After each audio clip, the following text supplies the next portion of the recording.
Hello friends and students, I am Sandeep Patidar from Platinum Study Classes. Today we are going to discuss a topic that is consequences of first law of thermodynamics. First law of thermodynamics की क्या क्या consequences हैं, तो हम देखेंगे इसमें चार consequences हैं. दैट इज़ फर्स्ट है heat transfer is a path function.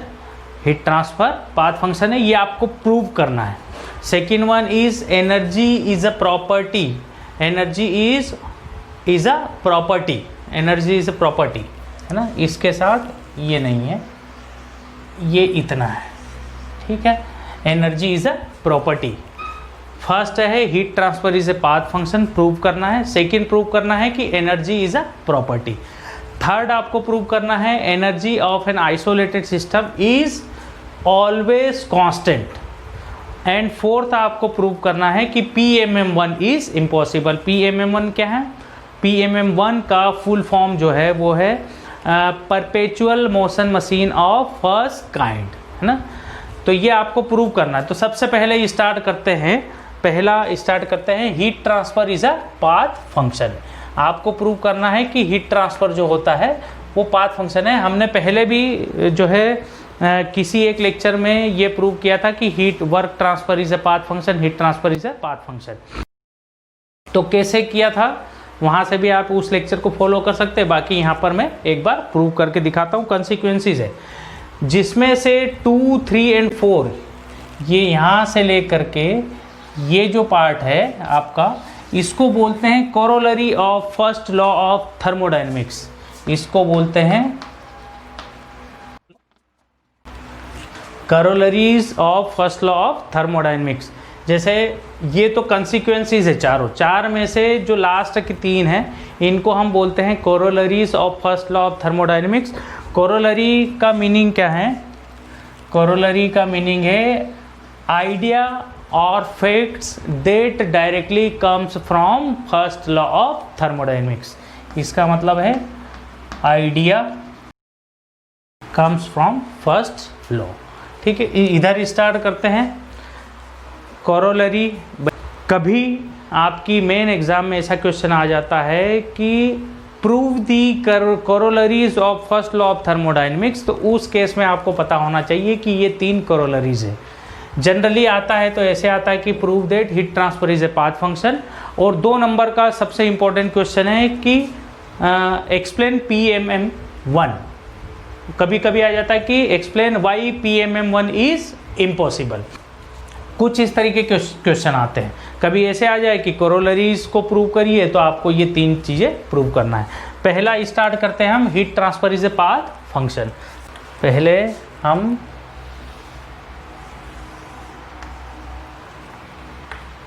जैसे यहाँ पर x एंड y 2 एक्सिस पे हमने पाथ बना दिए. हम पॉइंट 1 से पॉइंट 2 पे जाना चाहते हैं. गए वाया पाथ ए. ठीक है, और जब हम रिटर्न आए तो एक बार तो हम आ गए वाया पाथ बी. ये है पाथ बी. ये क्या है? ए. ये क्या है? Path B. और एक रिटर्न हम आ सकते थे पाथ सी से. पाथ सी से. ठीक है ना. फर्स्ट लॉ ऑफ थर्मोडायनेमिक्स लगाए. अच्छा, साइकिल देखे कौन कौन सी है. साइकिल यहाँ पर 2 साइकिल्स पॉसिबल है. हम गए 1 to 2 वाया पाथ ए और रिटर्न आए वाया पाथ बी. पहला. दूसरी साइकिल 1 गए पाथ ए से 2 पे गए और रिटर्न आए पाथ सी से. तो जाने के पाथ सेम है और आने के पाथ चेंज हो गए. ठीक है, तो इन दोनों की हेल्प से हम प्रूव करेंगे. जैसे अगर बात करें तो एक साइकिल कुछ इस तरीके की होगी. 1 to 2 ए और आए बी से. 1 to 2 ये पहली वाली साइकिल है. दूसरी वाली साइकिल कौन सी चेंज हो जाएगी थोड़ी सी, एक्स वाई, जाने का पाथ सेम है 1 to 2 वाई पाथ ए, और आने का पाथ चेंज हो गया, दैट इज पाथ सी,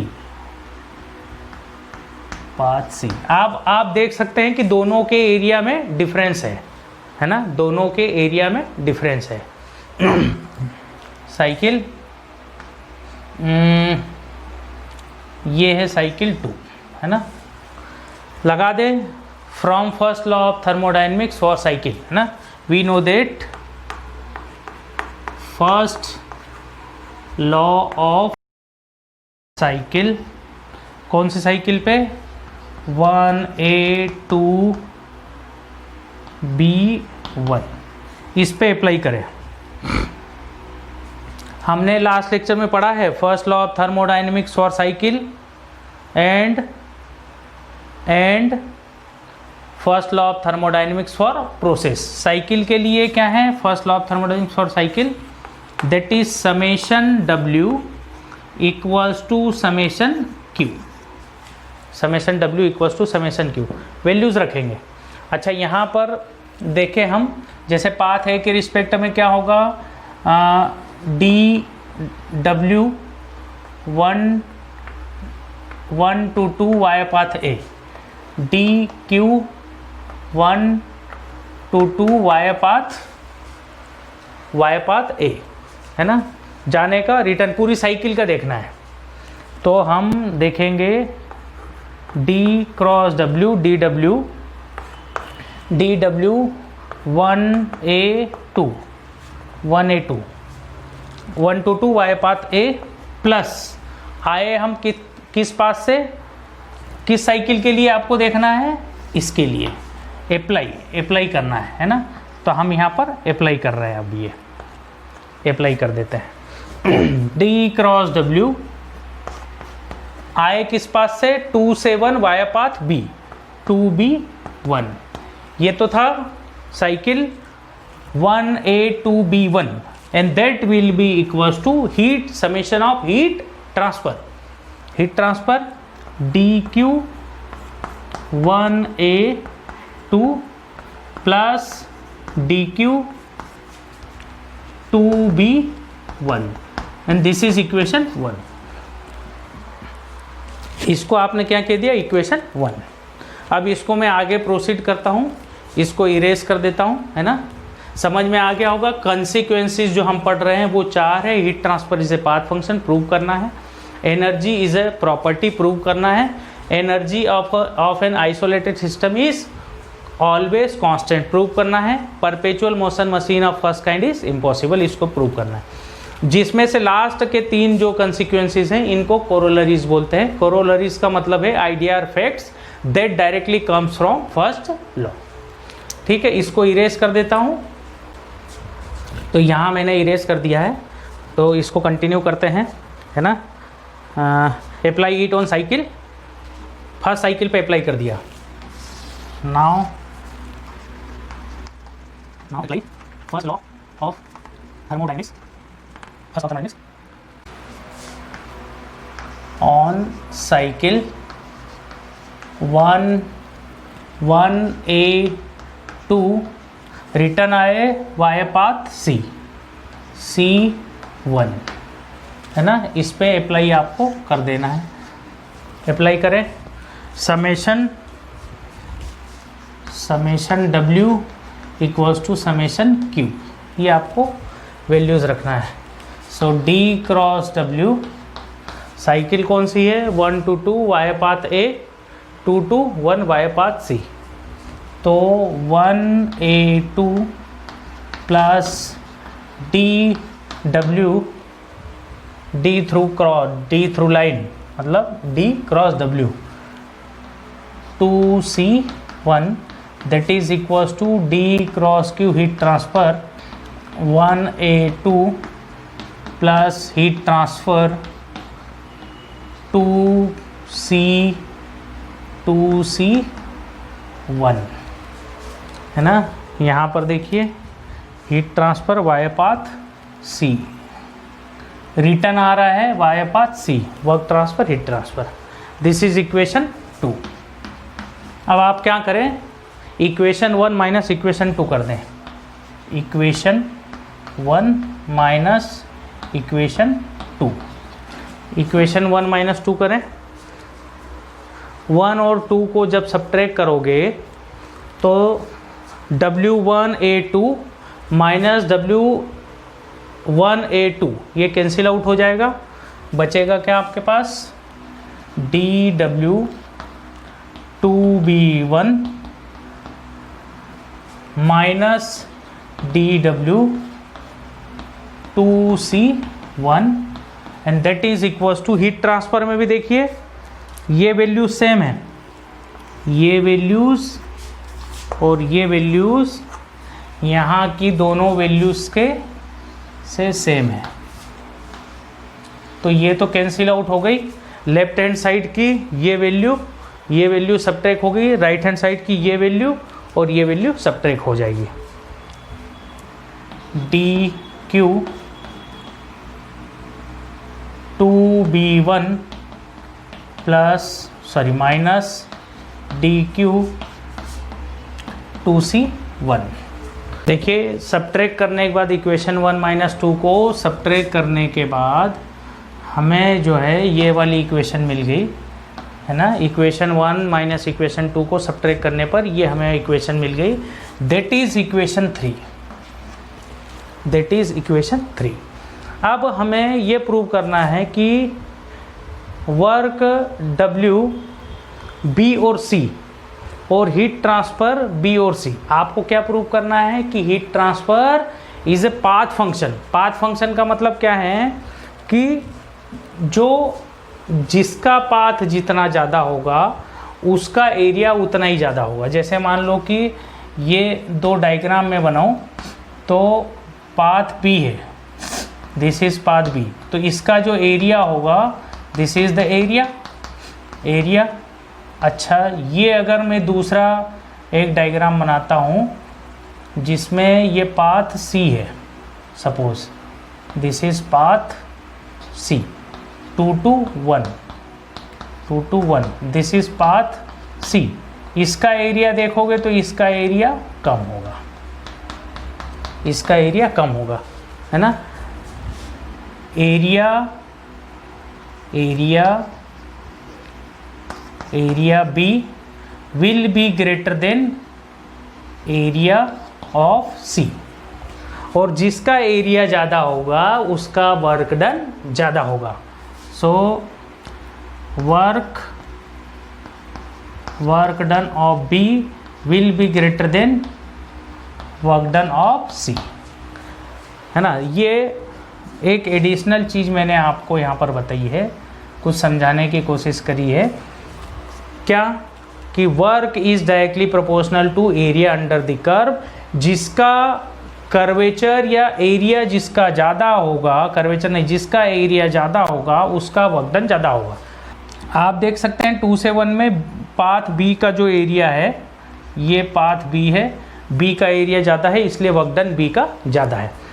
तो हम देख सकते हैं from the figure 1 we can clearly see that area via path area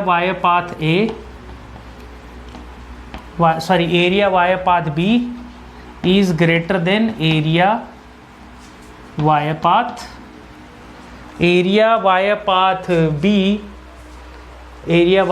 B will be greater than area via path C। Therefore, और हम जानते हैं work is directly proportional to area under the curve.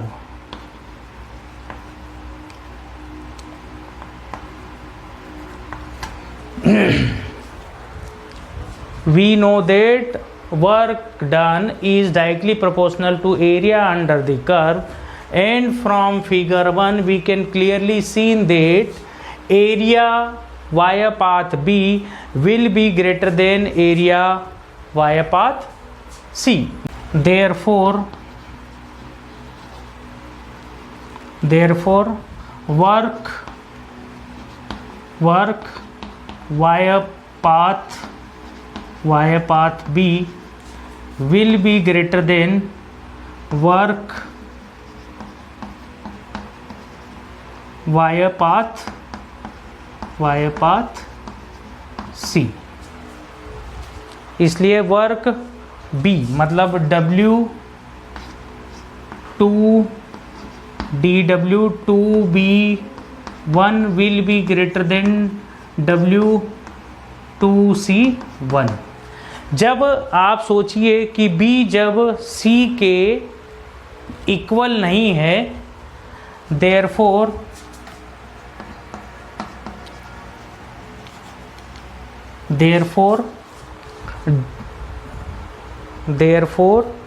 subtraction of dW2B1 and dW2C1 will not 0, है ना। therefore यहाँ लिख देते हैं, therefore dW2B1 minus dW2C1 will not 0, ये ज़ीरो नहीं होगा। और जब ये ज़ीरो नहीं होगा तो राइट हैंड साइड की टर्म भी ज़ीरो नहीं होगी, क्योंकि ये पूरी टर्म इस पूरी टर्म के इक्वल है। And therefore D cross W and therefore dQ2B1 minus dQ2C1 will not 0। इसका मतलब क्या है, जब ये ज़ीरो नहीं है, ये टर्म उधर ले जाओगे तो this term will not equals to this term. Finally आपको मिलता है कि D cross Q2B1 will not equals to dQ2C1।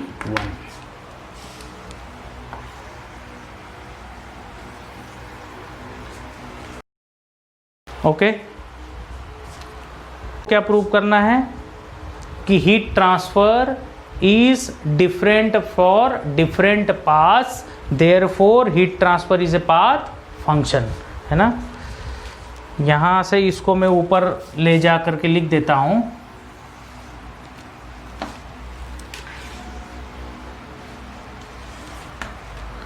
D cross Q2B1 is not equals to dQ2C1।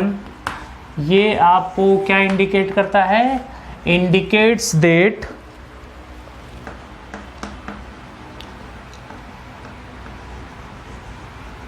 ये आपको क्या प्रूफ दिखाता है, dQ2C2B1 is not equals to 2C1।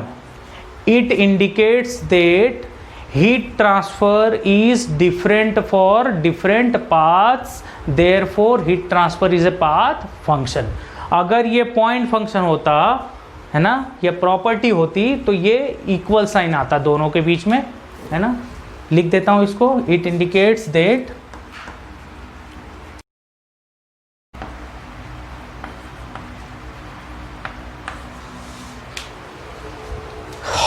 it indicates that heat transfer is different for different paths, path B and path C, therefore heat transfer is a path function। ठीक है, इसको note कर लीजिए। जो नेक्स्ट हम prove करने वाले हैं कि एनर्जी इज अ प्रॉपर्टी, तो इक्वेशन 3 से ही हम स्टार्ट करेंगे। तो ये हमारी मेन इक्वेशन है, equation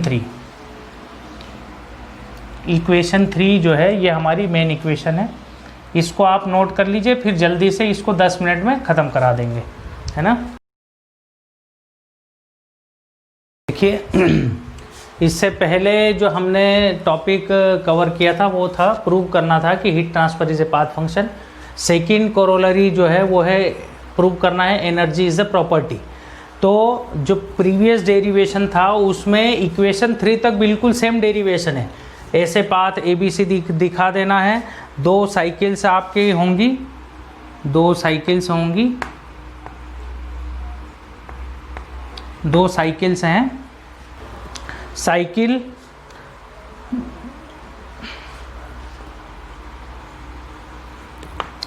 cycle 1A2B1 and cycle 1A2C1।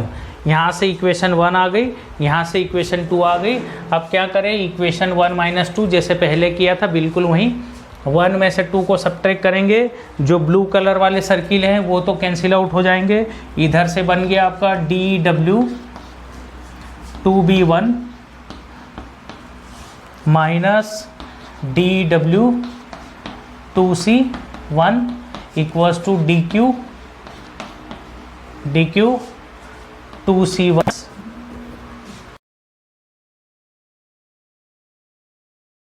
2B1 है ना, 2B1।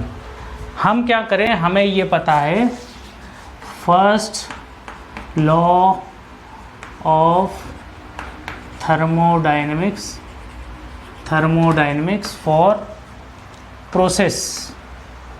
प्रोसेस के लिए फर्स्ट लॉ आपको याद होगा क्या है, DE equals to DQ minus DW, है ना। तो हम कोशिश ये करें कि एनर्जी अगर मुझे लाना है, दिस इज एनर्जी, अगर मुझे एनर्जी ये प्रूफ ही करना है कि एनर्जी इज ए प्रॉपर्टी, इसका मतलब मुझे Q और W की टर्म बनाना पड़ेगी। तो मैं क्या करूं, Q माइनस W होना चाहिए। तो यहाँ से B वाली टर्म को इधर ले जाऊं, इधर, और यहाँ से Q वाली टर्म को इधर ले आऊं, है ना। तो कर ले हम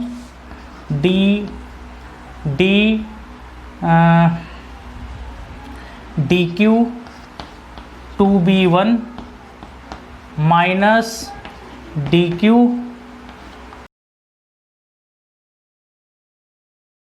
मैंने क्या करा, जब सब्ट्रैक्ट किया तो दिस विल बी 2B1, 1 - 2 किया ना, तो 2B1 एंड यहाँ आ जाएगा 2C1, ठीक है। तो यहाँ से हम क्या करेंगे, इसको तो यहीं रहने दिया, इसको उधर ले गए, तो minus DW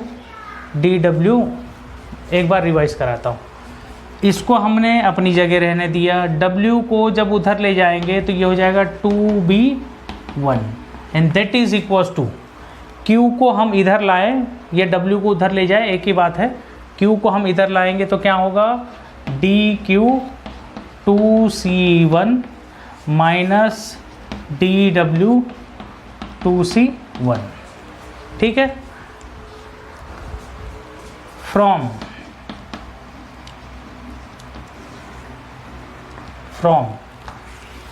first law, from क्या लिख दें, from first law of thermodynamics for process DQ minus W is equals to change in energy. देखो चेंज इन एनर्जी, तो इसको मैं क्या लिख सकता हूँ, चेंज इन एनर्जी कौन सी, ये है एनर्जी, ये है energy DE via path 2B1 will be equals to change in energy via path 2C1। यहाँ से आपको क्या कंक्लूजन मिला, यहाँ से आपको कंक्लूजन मिला कि दो the heat transfer and work transfer for path B and path C is different, though the heat transfer and work transfer for path B and path C are different, but the quantity dQ minus W is same for both the paths, and therefore it must be a property of the system or point function. लिखूंगा, दो the DQ heat transfer and work transfer is different for different paths, but the quantity Q minus W is same for both path B and path C, and it must be a property of the system, and it depends only on end points. Transfer and work transfer are different for different paths A and B, but quantity dq minus w, that is equals to change in energy, is same for both the paths and it depends only on end points. Therefore energy must be a property of the system, hence prove, है ना. यही हमने prove करना था. Actually ये थोड़ा सा boring topic था, ठीक है, तो मैंने कोशिश करी है कि इजी वे में आपको एक्सप्लेनेशन दे सकूं. So please note down students.